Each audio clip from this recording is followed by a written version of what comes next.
ఈ కేసులో ప్రధానంగా ఇటీవల అరెస్ట్ అయ్యి బెయిల్ మీద బయటకు వచ్చినటువంటి వైసీపీ ఎంపీ కీలక నేతగా ఉన్నటువంటి మిథున్ రెడ్డి కూడా ఆయన్ని కూడా ఆ తర్వాత జగన్మోహన్ రెడ్డి అరెస్ట్ చేస్తారు. ఎందుకంటే మిథున్ రెడ్డిని అరెస్ట్ చేసిన తర్వాత big boss Jaganmohan Reddy kickbacks ద్వారా ఆ డబ్బులన్నిటికీ కూడా అల్టిమేట్గా జగన్మోహన్ రెడ్డి దగ్గరికి వెళ్ళాయి. ఆ డబ్బులన్నింటినీ జగన్మోహన్ రెడ్డి ఎన్నికల్లో పంచారని చెప్పేసి మా దగ్గర పూర్తి స్థాయి ఆధారాలు ఉన్నాయని చెప్పేసి ఇటు వైసీపీ కావచ్చు, ఇటు టీడీపీ కావచ్చు, టీడీపీ మీడియా కావచ్చు, అలాగే సిట్ అధికారులు కూడా చెప్తూ ఉన్నారు. ఇప్పటి వరకు కూడా ఈ కేసుకు సంబంధించి సిట్ 2 సార్లు ఛార్జ్ షీట్లు నమోదు చేస్తూ వచ్చింది.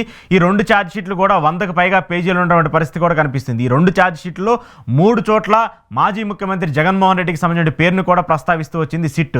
జగన్మోహన్ రెడ్డికి సంబంధించి ఏదైతే ఈ లెక్కర్ కేసుకు సంబంధించి 3,500 కోట్ల రూపాయలు దోచుకున్నారని చెప్పేసి ఆధారాలు ఉన్నాయో ఆ ఆధారాలకు సంబంధించి ఎలా వెళ్ళాయి, డబ్బులు ఎలా వచ్చాయని చెప్పేసి కూడా పూర్తి స్థాయిలో ఒక ఛార్జ్ షీట్లను కూడా నమోదు చేసినటువంటి నేపథ్యంలో ఆ ఛార్జ్ షీట్ల పైన ఫర్దర్ ప్రొసీడింగ్స్ ఎలా ఉండబోతున్నాయి, దీంట్లో ఏమైనా జగన్మోహన్ రెడ్డిని పిలిచి విచారిస్తారా, లేదంటే జగన్మోహన్ రెడ్డిని ఏమైనా అరెస్ట్ చేస్తారా అనేటువంటి వార్తలు కూడా గత కొంతకాలంగా గుప్పుమన్నటువంటి నేపథ్యంలో, గత కొంతకాలంగా పెద్ద ఎత్తున టీడీపీ సంబంధించిన మీడియా ఛానల్స్లో పెద్ద ఎత్తున వచ్చేటువంటి నేపథ్యంలో ఇప్పటి వరకు కూడా ఈ కేసుకు సంబంధించి నెక్స్ట్ స్టెప్ ఏంటనేది కూడా అర్థం కానటువంటి పరిస్థితి ఉంది.